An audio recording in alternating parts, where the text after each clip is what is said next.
बिस्मिल्लाहिर्रहमानिर्रहीम। अस्सलाम वालेकुम। प्रोग्राम है दुनिया मेरे आगे और मैं हूं मुश्ताक मिन्हास और मैं नुसरत जावेद। मुश्ताक मिन्हास साहब, इतवार से जो है, सबसे पहले तो शब बरात मुबारक। हाँ, बाकी आगे चल अल्लाह ताला आपको इबादत की भी तौफीक अता फरमाए इंशाअल्लाह। इतवार से एक भौंचाल आया हुआ है बैनुल अक़वामी मीडिया में। एक साहब हैं जूलियन असांजे, ऑस्ट्रेलियन है, हैकर है, शुरू से कंप्यूटर के साथ वो जो नहीं होते, वो लड़के अटक जाते हैं और ख़बरें निकालते हैं, हैकिंग करते हैं। उसने करते करते ये किया कि 90,000 के करीब उसके पास जो फील्ड रिपोर्ट्स आ रही थी, जो भेजी जाती थी वहाँ से नेट और लैपटॉप के ज़रिए सीक्रेट अमेरिकन, अफ़गानिस्तान से और इराक़ से, वो उसने सारे डॉक्यूमेंट इकट्ठे कर लिए। ठीक है, ऐसे क्रेज़ी लोग भी होते हैं, लूनीज भी होते हैं। ये कोई 1.5 महीने से बार बार ये शख्स कह रहा था कि मेरे पास ये मटेरियल है, जो मैं खोलूंगा तो लग पता जाएगा वगैरह वगैरह। बिल आखिर इतवार के दिन इसने ये किया कि गार्डियन, एक बहुत मौक़र अखबार, उसके साथ शेयर की जो कुछ उसके पास इंफॉर्मेशन थी, न्यूयॉर्क टाइम्स को दी। और वो काम शुरू होने के बाद ये है कि सारी दोबारा एक बहस शुरू हो गई है। CNN पे पै दर पै प्रोग्राम हो रहे हैं, BBC भी है उसके पीछे पड़ा हुआ, बैनुल अक़वामी मीडिया में। अब इसका जो मेन फोकस है ना मुश्ताक साहब, वो ये है कि जो पूरी वॉर की स्ट्रेटजी है ना अमेरिका की, अफ़गानिस्तान और इराक़ की, वो फोकस्ड है इन डॉक्यूमेंट्स में। लेकिन वो कहते हैं ना कि बर्फ गिरती है तो बेचारे मुसलमानों पर। तो पाकिस्तान के साथ ये प्रॉब्लम हो रहा है कि एक मरतबा फिर बड़ी रॉ इंफॉर्मेशन के ज़रिए, जो ज़ाहिर है कि ख़दशात, डिस्ट्रस्ट जब वो आई हुई थी हिलरी क्लिंटन, तो वो जो कुछ पब्लिकली कह गई वो हम दिखा कर डिस्कस करते रहे कि एतमाद का फुकदान तो है। लेकिन वो दोबारा ये कि जी जैसे अफ़गानिस्तान में मसला इसलिए हल नहीं हो रहा कि पाकिस्तान और इसकी सिक्योरिटी एजेंसीज़ और स्पेशली ISI अभी भी तालिबान, ख़ास तौर पर हक्कानी ग्रुप वगैरह के साथ मिल मिला के वो चल रहे हैं। भाई साहब, बिल्कुल इसी को डिस्कस करना है, लेकिन पहले आप देखें कि ये चलें, ये तो अभी आई हैं लीक्स, ना चले विकी लीक्स से असांजे साहब ने ये सारा काम किया। उसमें अमरीकी भी जो है वो भी चुपते फिर रहे हैं और कह रहे हैं कि ये बड़ा ही हमारे लोगों को, ट्रूप्स को वहाँ पर ख़तरात में डाल दिया अपना।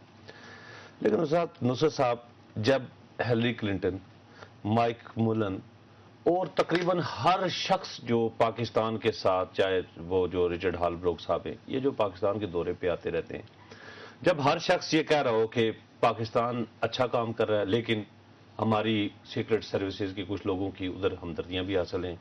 मुल्ला उमर और जनाब ओसामा बिन लादेन साहब, वो भी पाकिस्तान के अंदर मौजूद हैं। पाकिस्तान ने अच्छा किया, लेकिन मजीद अच्छा, पाकिस्तान को ब्लैंक चेक नहीं देंगे, बल्कि उसको डू मोर कि कुछ और कुछ करो। ये सारी चीज़ें तो पहले एडमिनिस्ट्रेशन की तरफ से आ रही थी US। ठीक है, ये इन आज की ये जो डॉक्यूमेंट सामने आए हैं, इसमें उसमें थोड़ा सा चलते के ऊपर पेट्रोल डाल दिया है। लेकिन नुसरत साहब, ये पाकिस्तान ने फैसला करना है या अमेरिका ने फैसला करना है कि हमारे साथ काम करना है या नहीं करना। हाँ, अगर हमने काम करना है, ये उसकी कीमत पता नहीं ले रहे हैं या नहीं ले रहे हैं, कि या वो खाली काले हम मर रहे हैं और उसके ऊपर हमारे पर इल्जामात भी होंगे। आपका ये सवाल ये सारी चीजें बहुत मुनासिब है।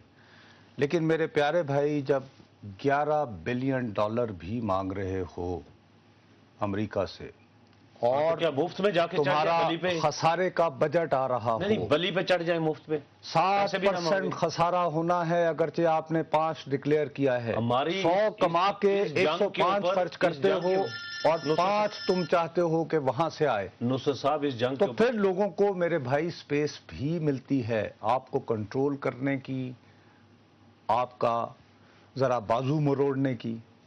अगर आप खुद मुख्तार हों, मुआशी तौर पर आपकी इकोनॉमी पे फोकस हो, तो फिर आप पकड़ सकते हैं, फिर आप बातें कर सकते हैं। लेकिन बदकिस्मती ये है, इकोनॉमी की बात भी नहीं, 2001 से पहले भी हमको मर नहीं रहे थे। यहाँ हमारी चलो छोटी मोटी इंडस्ट्री भी चल रही थी, कोई बाहर से लोगों ने पैसा भी भेजा हुआ था, हम बड़े खुशहाल तरीके से ज़िंदगी बसर कर रहे थे। ठीक है, कोई बहुत ज़्यादा कोई अयाशी नहीं कर रहे थे, लेकिन अपना गुजारा कर रहे थे। हमारे मेरे ख्याल में 20-25% लोग जो ना गुर्बत की उस लकीर से ऊपर थे उस वक्त। उसके साथ साथ हमारी टूरिज्म चल रही थी, ये लॉ एंड ऑर्डर का मसला नहीं था, ये बकवास नहीं था, ये खुदकुश हमले नहीं थे, ये बम ब्लास्ट नहीं थे। ہم جیسے تیسے تھے، اپنی روکھی سوکھی کھا کے اپنا گزارا کر رہے تھے. ہمیں تو امریکیوں کی اس جنگ میں اب آپ کے سامنے نام لیتے تو آپ کہتے ہیں نہیں جی اب تو آپ کیا کریں. اس جنگ کی وجہ سے ہمیں نقصان ہوا ہے. جو کچھ ہمیں مل رہا ہے یہ ہمیں ہمارے ان نقصانات کا، یہ ایسے ہی کہ 100 روپیہ ہمارا نقصان ہو گیا، آپ 25 پیسے دے کے، آپ 25 پیسے یا 1 روپیہ دے کے آپ یہ نہ کریں. اور دوسرا امریکہ کی جنگ لڑ رہے ہیں، اس میں ہم نے ان سے لینا بھی ہے، جنگ لڑ رہے ہیں، قومی مفادات کا بھی خیال رکھنا ہے. ہم اس سے باہر نہیں جا سکتے. اور یہ امریکیوں کو کھل کے بتانا چاہیے. نہیں بتایا ہے تو ابھی بتا دینا چاہیے. واشنگٹن سے ہمیں جوائن کر رہے ہیں کامران بخاری صاحب. ٹھیک ہے، اسٹریٹ فار ایک انالیسس